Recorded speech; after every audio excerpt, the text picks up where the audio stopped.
இன்னைக்கான வீடியோ தாங்க வந்திருக்கு. வீடியோ வந்து சூப்பரா இருந்தது அப்படின்னு தாங்க சொல்லணும். நம்ம அழகர் ஆண்டாள் வந்து தனி குடித்தனம் வந்துட்டாங்க அப்படின்னு தாங்க சொல்லணும். இன்னொரு பக்கம் பார்த்தா நம்ம தர்மலிங்கம் வந்து பயங்கரமான தில்லுமுல்லு வேலையெல்லாம் பார்க்காரு. அதையெல்லாம் தாண்டி 2 பேர் வந்து ஒண்ணு சேர்ற மாரி காட்டுறாங்க அப்படி தாங்க சொல்லணும். அதெல்லாம் பார்க்குறப்போ சேனலை மட்டும் மறக்காம லைக் அண்ட் சப்ஸ்கிரைப் மட்டும் பண்ணிடுங்க.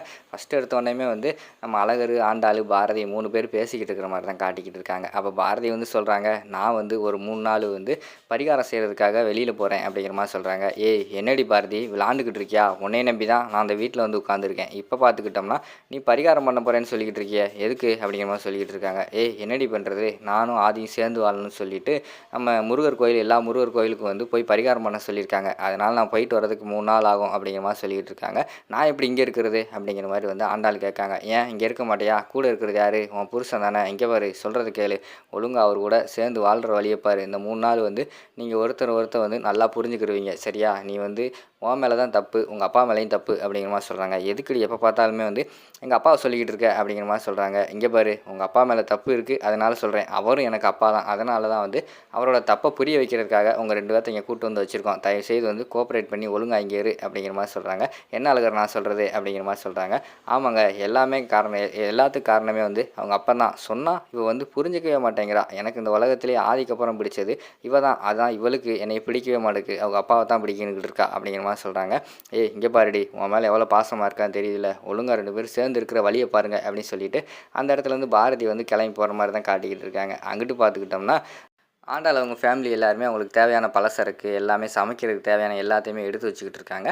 அப்போ வந்து நம்ம பவித்ரா வந்து கேட்குறாங்க, "அம்மா எதுக்குமா இவ்வளோ இது எடுத்து வச்சுக்கிட்டு இருக்கீங்க? 3 நாள் தானே இருக்க போகிறாங்க." அப்படிங்கிற மாதிரி சொல்கிறாங்க. "ஏய் 3 நாள் சும்மா அனுப்பி வச்சுருக்கோம். ஆனால் அவங்கள இனிமேல் நம்ம வந்து இந்த வீட்டுக்கு கூப்பிட போகிறது கிடையாது. அவங்கள தனியாக தான் அனுப்பணும்." அப்படிங்கிற மாதிரி சொல்லிக்கிட்டு இருக்கீங்க.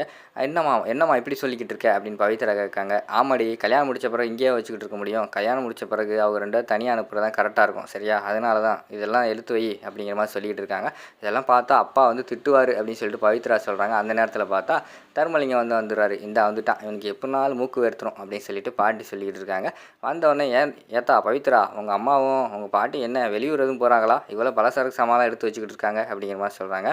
"ஏய் நாங்கள் எதுக்குடா வெளியூர் போனோம்? நாங்கள் வந்து என் பேத்திக்கும் பேரனுக்கும் கொண்டு போய் கொடுக்க போகிறோம்." அப்படிங்கிற மாதிரி சொல்கிறாங்க. "ஏய் என்ன பேசிக்கிட்டு இருக்கீங்க? 3 நாள் தானே இருக்கணும்னு சொன்னீங்க. நீங்கள் கொண்டு போய் கொடுக்குற சரக்கை பார்த்தா அவங்க அங்கே இருக்கணும் போலையே." அப்படிங்கிற மாதிரி சொல்லிக்கிட்டு இருக்காங்க. "ஏன்டா அவங்க தான் கல்யாணம் முடிஞ்சு போச்சுல, பிறகுடா கல்யாணம் பண்ணி வச்சு அவங்களுக்கு கல்யாணம் முடிஞ்சு போச்சுன்னா அவங்கள அவங்க விருப்பப்படி விட்டுறணும். அதை விட்டுட்டு நான் தான் இவங்க வச்சு வளர்ப்பேன் அப்படின்னு சொல்லிட்டு இருக்கேன் சரி கிடையாது. ஒழுங்கா சொல்கிறது கேளு. இங்கே பாரு, நான் சொல்கிறத கேட்டேன்னா உயிரோட இருப்ப, இல்லைன்னா உனக்கு சாப்பாட்டில் மருந்தை வச்சு போட்டு தள்ளிட்டு 3 நாள் உட்காந்து அழுதுட்டு 4வது நாள் கறி கஞ்சி அடிச்சுட்டு ஏப்பத்தை விட்டு போய்க்கிட்டே இருப்பேன் பார்த்துக்கோ, மரியாதையாக இருந்துக்கோ." அப்படின்னு சொல்லிட்டு பாட்டி மிரட்டுறாங்க.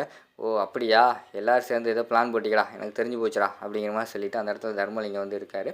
அடுத்து பலசரக்கு எல்லாத்தையுமே வந்து நம்ம ஆண்டாள் அழகர் வீட்டுக்கு வந்து கொண்டு வர்ற மாதிரி தான் காட்டிக்கிட்டு இருக்காங்க. உடனே பாட்டி வந்து கேட்குறாங்க, "ஏய் என்னடா நான் வந்தவொடனே இங்கே வந்தவொடனே நீ மறந்துட்டியா?" அப்படிங்கிற மாதிரி பாட்டி கேட்காங்க. அழகர் சொல்கிறாங்க, "அதெல்லாம் ஒன்றும் கிடையாது பாட்டி." அப்படிங்கிற மாதிரி சொல்லிக்கிட்டு இருக்காங்க. உடனே வந்து சரி ஃபேனை போடுங்கன்னு சொல்லிட்டு ஃபேனை போய் பவித்ரா போட போகிறாங்க. ஃபேன் ஓடலை. "என்னம்மாம்மா ஃபேன் ஓடலை?" அப்படிங்கிற மாதிரி சொல்கிறாங்க.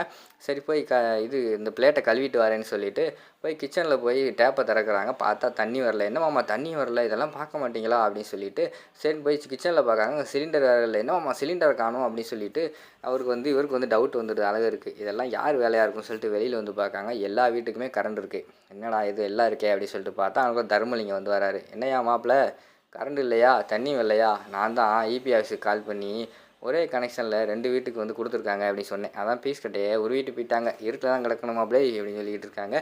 சிலிண்டர்காரனுக்கும் ஃபோன் பண்ணி சிலிண்டர் இது வந்து இல்லீகலாக வாங்கியிருக்காங்கன்னு சொல்லி போய் சொன்னேன். அவங்க வந்து கழட்டிட்டு போயிட்டாங்க அப்படின்னு சொல்கிறாரு.